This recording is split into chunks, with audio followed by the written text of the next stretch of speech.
From 1878 to 1968, there were 71 lake captains that called Bayview, Wisconsin, on the shore of Lake Michigan, their home. While they lived here, they captained 195 different ships, from tugboats to schooners to steamships, in voyages that took them to every one of the Great Lakes.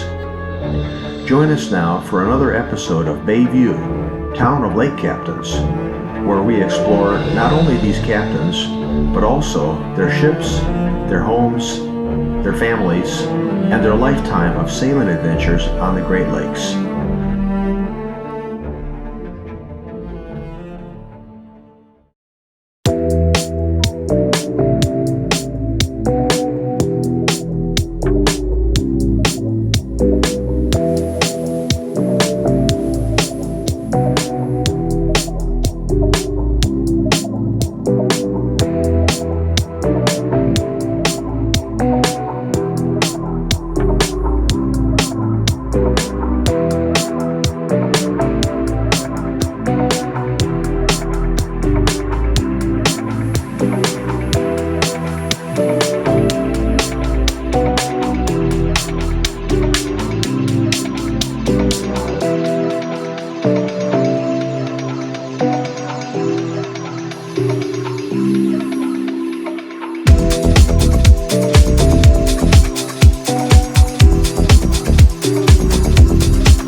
Hi folks, welcome back to another episode of Bayview, Town of Lake Captains, brought to you by the Historic Bayview Lake Captains Society. Now for this episode today, I'm standing in front of Captain Colin Carlisle's former home in Bayview over here on East Potter Street.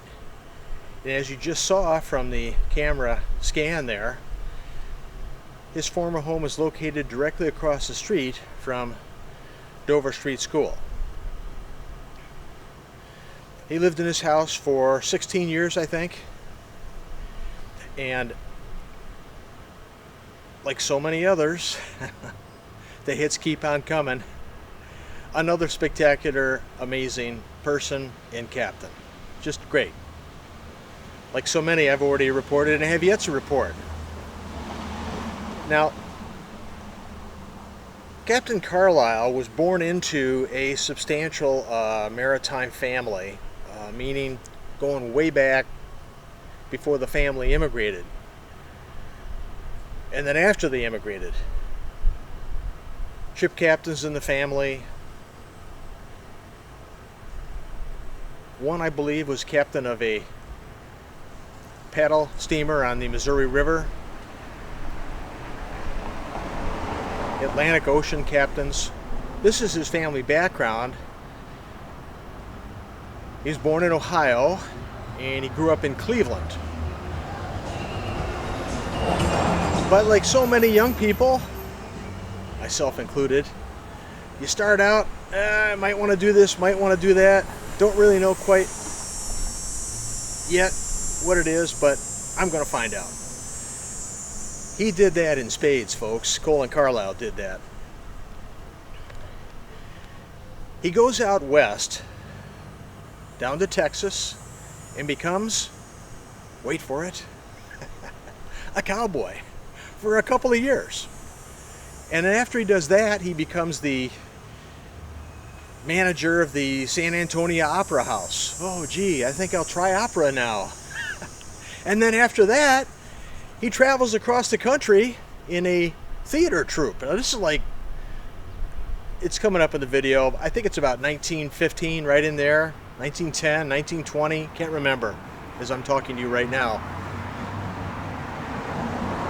But he travels all over the country with some famous stars at the time, and then I think a couple of them went on to be famous silent movie theater stars. Pretty cool, pretty amazing. That was just a start for Colin Carlisle. Eventually, after all of this early happening in his life, he goes back to Cleveland, swallows the pill and says, okay, I'm ready to go to sea. His family said, we'll hook you right up, and he starts out as a crewman on a ship belonging to the Pittsburgh Steamship Company line, very famous. Lots of Great Lakes, big ships on the lakes, steamships all. So that's where he got his beginning, and then after that, he becomes a captain. All the while he lived in this house. But the most amazing thing is, and you saw this in the promo slide, Pittsburgh Steamship Company would place its ships into a safe harbor over the winter in the Great Lakes. One of those, I don't know that there were others, I suspect that there were others because I read somewhere they have, altogether that company had 80 steamships. And they kept, during his tenure, Colin Carlisle's tenure in Milwaukee, they kept anywhere from 11 to 22 stored over the winter in Milwaukee Harbor. So here's what he did. He would sail in his steamship at the end of the season before the ice froze over, so I'm guessing December. I remember reading, at least in the early days, insurance companies would cease coverage as of like the 11th of December for ships because of the ice. So right around that time, he comes home. He lived here to Bayview, captains one of their big steamships into the harbor. The famous picture you've seen. You'll see it again. In fact, I'll put it up now. And they docked him there inside the inner harbor over the winter. Now, over the winter, that company needed somebody to keep an eye on those ships. And they selected Colin Carlisle. There may have been others before, may have been others after. But for 11 or 13 years, Colin Carlisle was responsible for taking care of, managing, security, maintenance, preparation for the spring sailing season, sealing the ships up for the winter. He was responsible for all of that on behalf of the company while he lived in Bayview, for taking care of all those ships that you see docked in that harbor. This is the guy, and he lived here across from Dover Street School. I think that's pretty amazing. And then, when the spring came along, what does Colin Carlisle do? He says, okay, ships, you're released, you're ready to go. All the captains, and there were other captains in Milwaukee at that time, captaining some of those ships, and some in Bayview too, obviously to sail the ships out. They would all go down, get in their ships, and sail them away for the spring, summer, fall, early winter sailing season, 8 months out of every year. And Colin Carlisle was one of those captains. So he'd sail the ship in, take care of them all over the winter, and sail the ship back out when the ice thawed. Fantastic. So another amazing captain. I'm sure you'll enjoy the video coming up. There's so many here in Bayview that were really great, you know?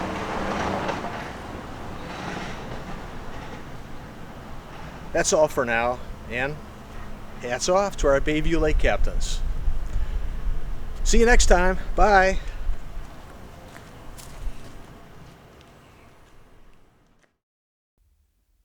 Welcome to another installment of Bayview, Town of Lake Captains, where we discuss the lives of the 71 different lake captains that once lived in Bayview, Wisconsin, during the late 19th and early 20th centuries, in the age of sail and steam. This discussion will include their ships, their homes, their families, and their lifetime of sailing adventures on the Great Lakes. Here is the map of lake captains' homes in Bayview, to show you where this episode takes place. Its location focuses primarily on the large green arrow. Today we will be discussing the life of Captain Colin C. Carlisle, who was born in Cleveland, Ohio. After having an enormously colourful life travelling across the US as a teenager, Captain Carlisle eventually found his way into sailing ships on the Great Lakes. Midway through his career, he moved to Bayview, where he was not only a lake captain, but he was also responsible for managing the care, security and maintenance of over 20 ships of the Pittsburgh Steamship line that were anchored in Milwaukee's harbour each winter. When the ice on the lakes thawed in the spring, Captain Carlisle not only watched these ships sail out of the harbour, he also joined one of them as its captain. During Captain Carlisle's 16 years living in Bayview, he served as either first mate or captain on 15 different ships, and was the national president of the International Shipmasters Association. In total, during his 47-year career sailing on the Great Lakes before and after Bayview, Colin Carlisle served on 33 different ships, captaining 10 of them, all under the employ of the Pittsburgh Steamship Company. Captain Colin C. Carlisle was born in Cleveland, Ohio, on 21st November 1890.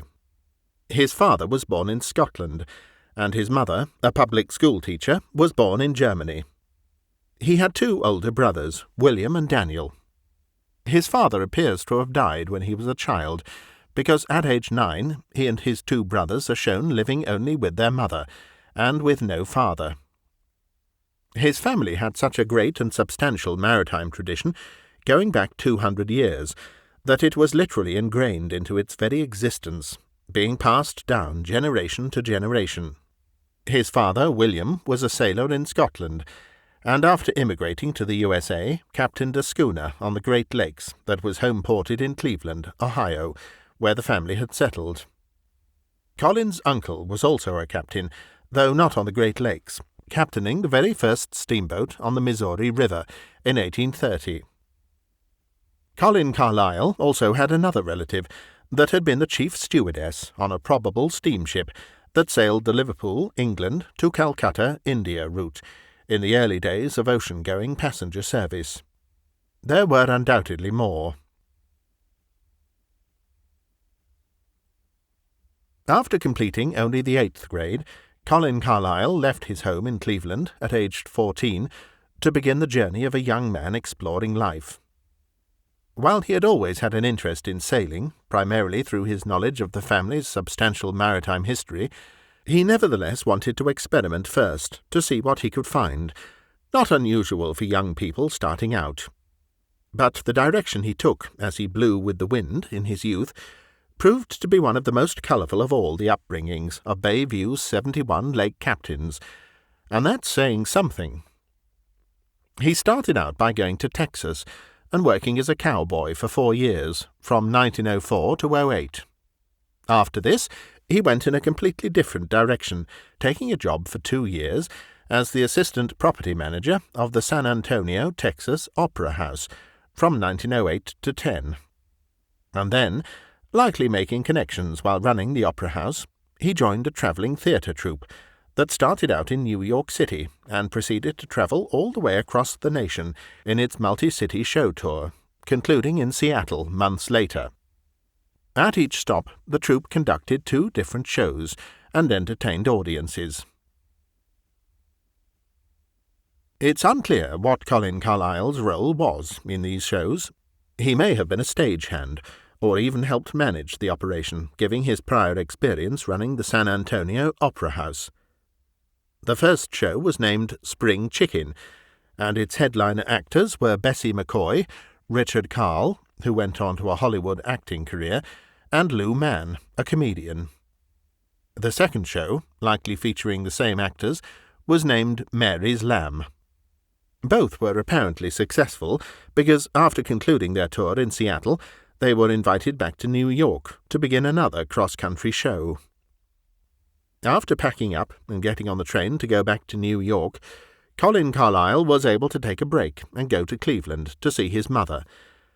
While attending one family gathering, Colin talked with a cousin who was a lake captain of a cargo steamship. This cousin offered Colin a job aboard this ship as a crewman, and Colin decided to take the opportunity and the job. Fate had intervened to bring him back to his family maritime roots. He was to become an important chapter in that tradition.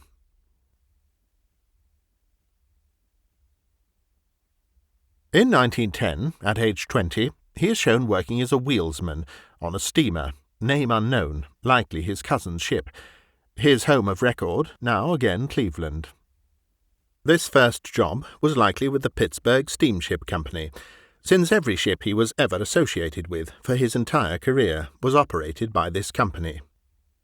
He literally rose up through the ranks, from the very bottom to the very top, with PSC, a tremendous achievement. In just 3 years after entering the Great Lakes sailing profession, by 1913, Captain Carlisle had already secured his master's papers, a preview of what was to become a meteoric rise to the top among lake captains. Then, in 1915, more substantial documentation appears, which shows his career beginning to really take off through 1922, moving up to a junior officer position of second mate, and then up to first mate, all aboard 7 different Pittsburgh Steamship Company ships.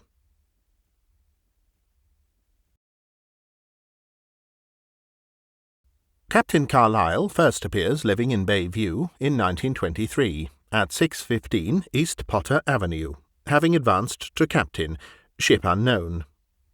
He remained living at 615 East Potter Avenue from 1923 through 1939, except for 1930, when he and his family moved temporarily to an apartment at 270 East Oklahoma Avenue.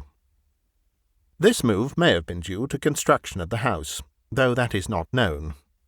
They moved back into 615 East Potter Avenue the next year.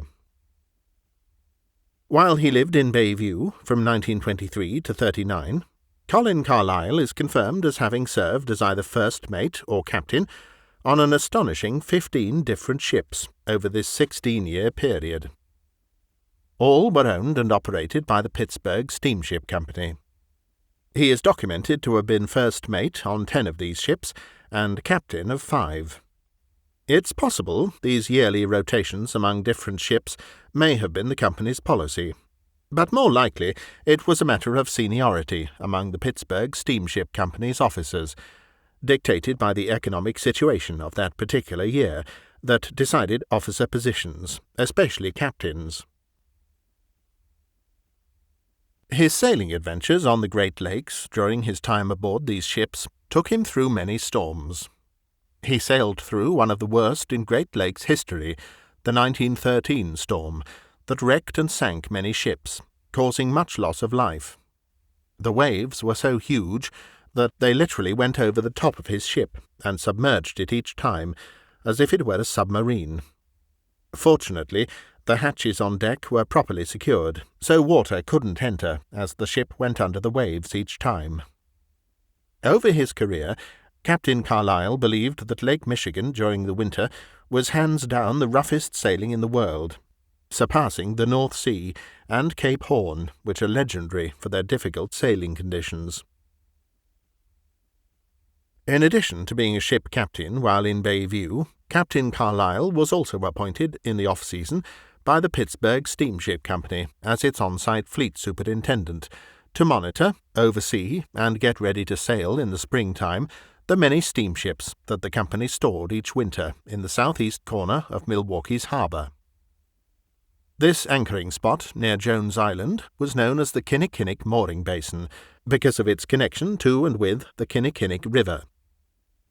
There have been many famous aerial photographs taken and published over the years of these ships clustered together in the corner of the harbour as they waited out the winter.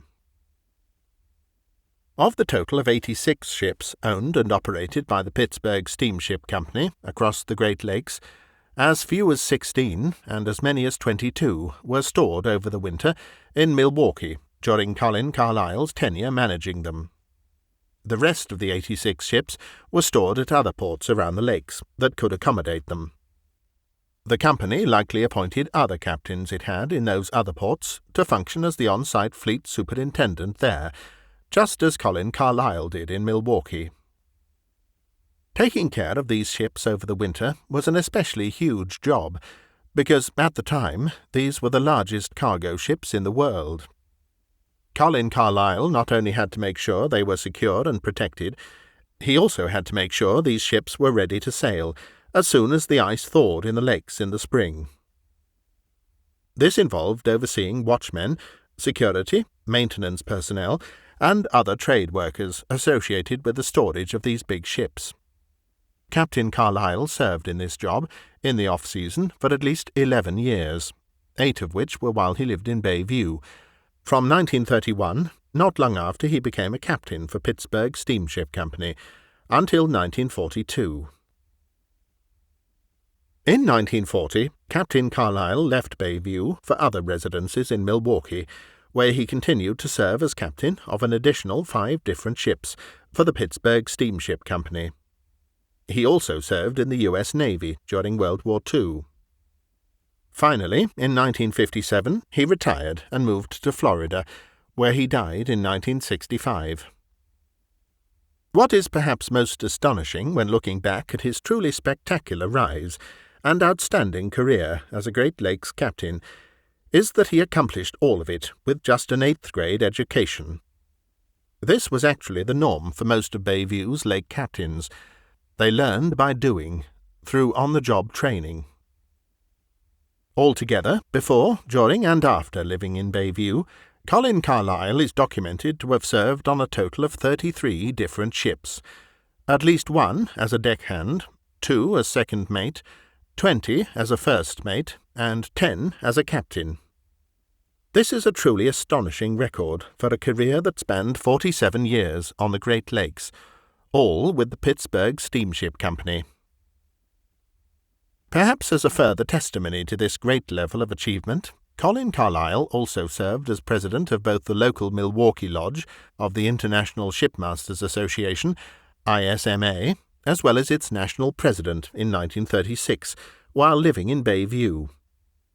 There were several Bayview lake captains that became president of ISMA's local Milwaukee Lodge, the first being Captain James Leisk, but Colin Carlisle is the only one to be elected its national president. While leading the ISMA, locally and nationally, Colin Carlisle was an advocate for various issues of importance related to Great Lakes shipping. He was a featured speaker at various events on topics ranging from proposed changes in ship signals, that included testifying before the U.S. House of Representatives, to the impact of shipping on the building of the St. Lawrence Seaway and its economic benefits to surrounding states. Towards the end of his career, in 1952, he and 4 other Wisconsin lake captains were honored by the U.S. Weather Bureau for helping the Bureau better understand Great Lakes weather patterns by gathering weather data over a 10-year period while out on the lakes. All of these activities made Colin Carlisle a legend, featured in both photographs and feature articles a total of 10 times in Milwaukee newspapers. These included news articles ranging from local ISMA meetings and activities to his role of caring for the Pittsburgh Steamship Company's ships stored in Milwaukee's inner harbour over the winter and getting them ready to sail each spring. Colin Carlisle and wife Frances had one son, John, and a daughter, Catherine, both of whom would have grown up in Bayview, likely attending Dover Street School, which today remains right across the street from their home at 615 East Potter Avenue. Captain Colin Carlisle died in August 1965 in Broward, Florida. His remains placed in a mausoleum, with his marker stating Captain C. Carlisle. His wife, Frances, lived on another 23 years, dying in 1988. Her remains placed next to Colin's.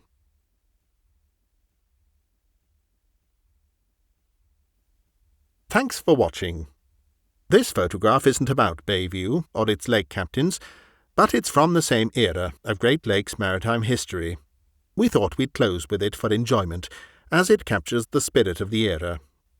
If you'd like to read more details about Captain Colin Carlisle, as well as the sources for the information contained in today's video, you can find these and more in the book Bayview, Town of Lake Captains, for sale now, by individual volumes on both Amazon.com and HenschelHouseBooks.com. All proceeds from book sales go to support various maritime history projects related to Bayview's lake captains. One of these is a plaque and marker with the captains' names and addresses on it as part of the creation of the Bayview Lake Captains Historic District, which will be the first of its kind in America. If you would like to contribute to support these projects, to include this and other markers honouring Bayview's lake captains, with 100% of all donations and contributions in all forms going to support them, please consider contributing to us through the listings found on our website under the Contribute button. Note, we are not a 501c3, so contributions are not tax-deductible. If, for some reason, we are unable to secure these markers, then all funds donated to this site will be given as a cash donation to the museum ship SS City of Milwaukee in Manistee, Michigan. This is the only surviving intact ship that was once captained by a Bayview lake captain, and in its case was captained by at least 2, and likely 3, totaling over 20 years between them. Finally, we also have free self-guided walking tours of Bayview's 71 lake captains' homes, using only your phone. It's simple and easy. Just go to our website shown here, find the item on the menu bar at the upper left named Free Self-Guided Walking Tours, and then scroll down to find the map with instructions. Zoom in by street. When you find a captain's house you're interested in, click on it and details appear on the right, along with a link to the YouTube episode from this channel that provides the biography of the captain that lived there. You can also read about his sailing adventures while living in that particular house by going to the website menu item, Sailing Adventures. These are also included on our website blog. It's free, fun, and available anytime you're out walking. Just bring along your phone. I'm Simon Stanhope, narrator for these episodes. Join us again soon for the next chapter of Bayview, Town of Lake Captains.